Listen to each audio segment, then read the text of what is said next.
Rịp số có đại diện số đây để căn một phần đặc biệt bằng đá ta tổng biết trong bên ở đầm tha thay ní mình được thay lọ rồi bao giờ này thế ta dương trong bên ở đầm tha luôn ấy nơi tại đòn đá mình ở bảy làm đồ sóc và ta xong trăm riêng mui đi thả dương 100 bạch phụ ở lọ một phần một tỷ dương con này thua luôn ấy lọ chương mà sao mánh cứ con là ta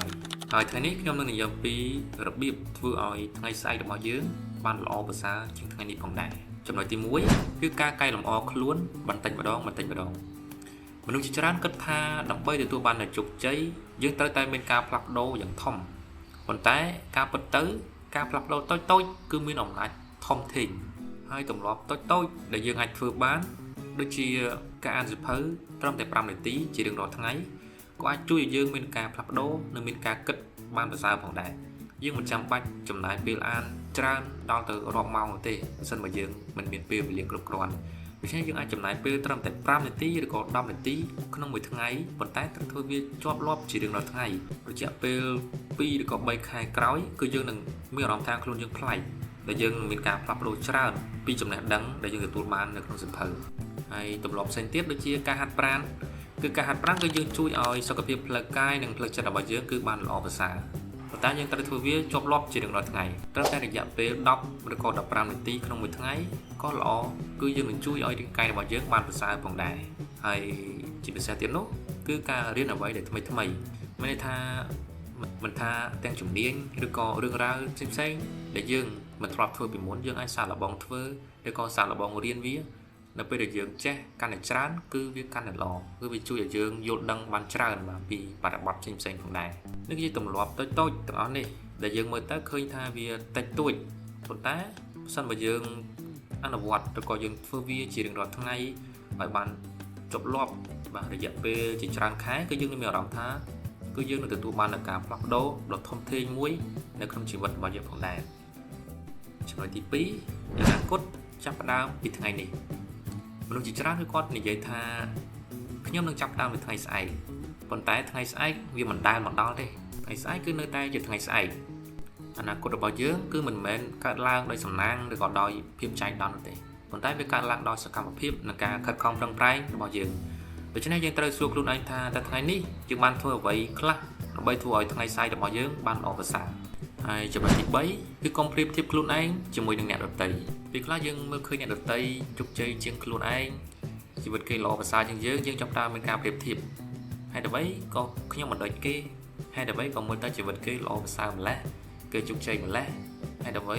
ខ្ញុំជីវិតខ្ញុំអីក៏ពិបាកខ្លាំងម្ល៉េះហេតុអ្វីក៏អាយុដំណើរគ្នាសោះគេមានឡានគេមានផ្ទះគេមានលុយ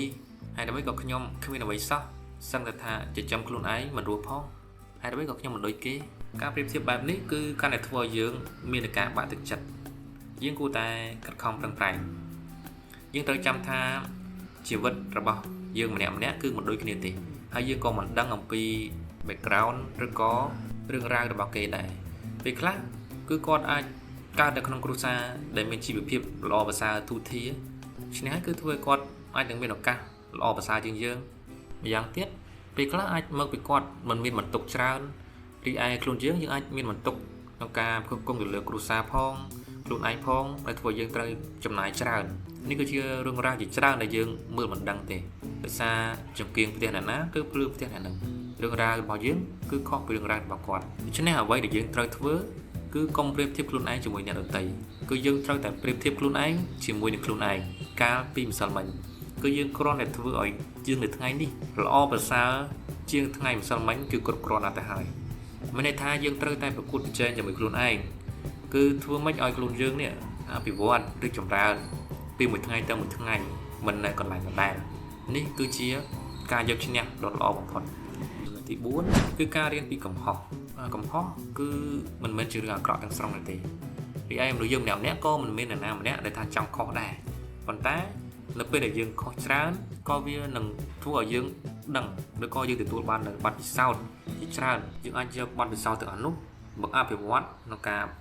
ធ្វើឲ្យជីវិតរបស់យើងកាន់តែប្រសើរជាងមុនផងដែរនៅពេលដែលយើងខុសកាន់តែច្រើនគឺយើងនឹងដឹងផ្លូវថាតើផ្លូវណាខុសផ្លូវណាត្រូវហើយយើងនឹងយកបទពិសោធន៍ទាំងអស់នោះដើម្បីយើងអាចដើរឲ្យត្រូវផ្លូវផងដែរយើងត្រូវចាំថាបុគ្គលដែលធ្វើច្រើនគឺខុសច្រើនអ្នកដែលមិនខុសគឺជាមនុស្សដែលគាត់មិនធ្វើអ្វីសោះ បើសិនជាយើងអត់ធ្វើអីសោះតែយើងបានអ្វីនឹងខុសដូច្នេះនៅពេលដែលយើងធ្វើច្រើននេះខុសច្រើនគឺវាជាឱកាសមួយដែលយើងអាចរៀនសូត្របានទទួលបាននូវបទពិសោធន៍ច្រើនប៉ុន្តែយើងត្រូវចាំរឿងមួយថាយើងអាចធ្វើរឿងនេះខុសបានប៉ុន្តែគឺសូមកុំឲ្យខុសដដែលមានន័យថារឿងនេះគឺយើងអាចខុសតែម្ដងបានហើយបើសិនបើថ្ងៃក្រោយខុសទៅលើរឿងដដែលនឹងទៀតមានន័យថាយើងអត់បានរៀនសូត្រពីវាទេយើងរៀនពីកំហុសខុសបានតែកុំឲ្យខុសច្រើនដងខុសតែម្ដងបានហើយថ្ងៃក្រោយយើងអាចខុសទៅលើរឿងផ្សេងទៀតបានអូខេប៉ុន្តែសូមកុំឲ្យខុស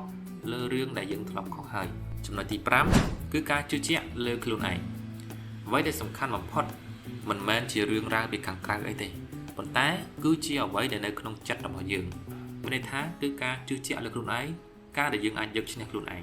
រឿងរ៉ាវផ្សេងទៀតមើលខាងក្រៅខ្លួនយើងវាគ្រាន់តែជារឿងរ៉ាវពីខាងក្រៅប៉ុន្តែប្រសិនបើយើងមិនអាចយកឈ្នះផ្លូវចិត្តផ្លូវអារម្មណ៍ឬក៏យកឈ្នះនូវភាពភ័យខ្លាចពីខាងក្នុងខ្លួនរបស់យើងផងនេះតើយើងអាចសំអាងអីទៅប្រកួតប្រជែងទៅយកឈ្នះអំពីរឿងរ៉ាវនៅខាងក្រៅខ្លួនរបស់យើងបានដូច្នេះចំណុចនេះគឺសំខាន់មែនទែនមុននឹងយើងអាចយកឈ្នះពីរឿងរ៉ាវពីខាងក្រៅគឺយើងត្រូវតែយកឈ្នះចិត្តរបស់ខ្លួនឯងជាមុនសិនដូច្នេះយើងធ្វើអ្វីមួយគឺយើងត្រូវតែមានភាពជឿជាក់លើខ្លួនឯងថាយើងប្រកាសជាអាចធ្វើបានទំនុកចិត្តជំនឿចិត្តគឺជារឿងសំខាន់ដែលយើងមិនអាចខ្វះបានហើយចំណុចទី6គឺសកម្មភាពល្អជាជាងការរងចាំមនុស្សជាច្រើនរងចាំពួកគេរងចាំពេលល្អរងចាំឱកាសល្អរងចាំអារម្មណ៍ល្អទើបពួកគេចាប់ផ្ដើមប៉ុន្តែជោគជ័យមិនមែនកើតឡើងពីការរងចាំទេគឺកើតឡើងពីសកម្មភាពកើតឡើងពីទង្វើប្រសិនបើយើងបានតែគិតប៉ុន្តែបើយើងអត់ចាប់ផ្ដើមនោះលទ្ធផលរបស់យើងក៏អត់ទទួលបានដែរដូច្នេះមុននឹងយើងធ្វើអ្វីមួយគឺយើងត្រូវគិតហើយគឺយើងត្រូវធ្វើសកម្មភាពដើម្បីយើងអាចឈានទៅរកចំណុចឬក៏ឈានទៅទទួលបាននៅអ្វីដែលយើងចង់សម្រេចបាននោះដូច្នេះគួរតែចាប់ផ្ដើមធ្វើវាពីឥឡូវនេះសកម្មភាពតូចល្អជាងការគិតធំតែអត់ធ្វើអ្វីសោះមកជាចុងក្រោយសូមចាំថាជីវិតមិនអាចផ្លាស់ប្ដូរភ្លាមបានទេវាត្រូវការពេលវេលាប៉ុន្តែអ្វីដែលយើងត្រូវធ្វើគឺធ្វើឲ្យខ្លួនយើងពីថ្ងៃនេះល្អប្រសើរជាងខ្លួនយើងពីម្សិលមិញផងដែរហើយបន្តធ្វើវាជារៀងរាល់ថ្ងៃស្អែកត្រូវតែល្អជាងថ្ងៃនេះបាទអរគុណបងប្អូនអ្នកគ្នាសម្រាប់ការទស្សនានៅវីដេអូមួយនេះតាំងពីដើមរហូតមកដល់ចប់បើសិនមកបងប្អូនអ្នកគ្នាចូលចិត្តនៅវីដេអូមួយនេះបាទកុំភ្លេច like subscribe និង share ទៅកាន់មនុស្សជាទីស្រឡាញ់របស់យើងផងដែរអរគុណបងប្អូនអ្នកគ្នាបាទជួបគ្នានៅវីដេអូក្រោយផងដែរ